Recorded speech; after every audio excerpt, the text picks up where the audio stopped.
The first phase of the murder trial of a federal agent is over. Good evening. I'm Paula Akana. And I'm Yunji Denise. After 20 days of testimony, the defense rests, with prosecutors asking Special Agent Christopher Deedy their final questions. This after more than 11 hours of testimony by the federal agent. KITD4's Lara Yamada joins us now with more. And Lara, what did attorneys focus on today in their last exchange with Mr. Deedy?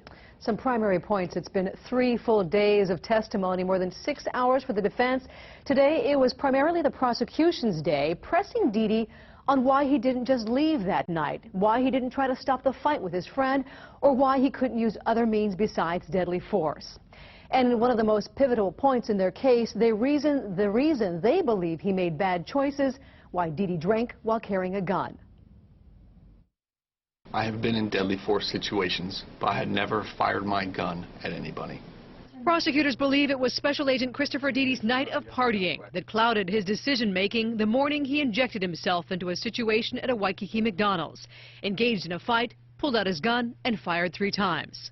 When you pulled the trigger, you intended to kill Mr. Eldritz, correct?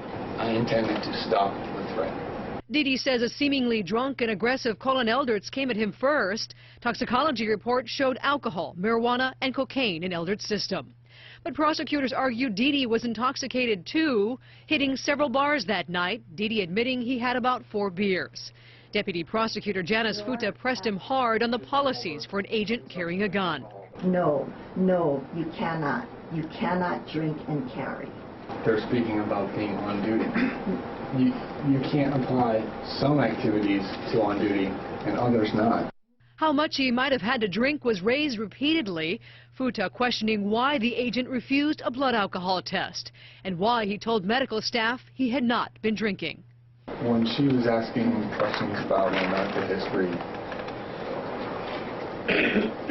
I was feeling the effects of the traumatic incident. I had just fought for my life, and I believe I just killed a man. And I just heard that I was under arrest for murder.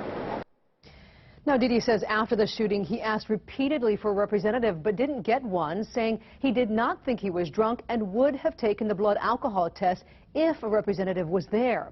He also says he initially refused to give other statements about what happened because his agency told him not to. So both sides have rested their case. We expect to hear closing arguments sometime next week. Then it is up to the jury to decide what happens next. Back to you guys. Every day in this case, so riveting. Thanks so much, Lara.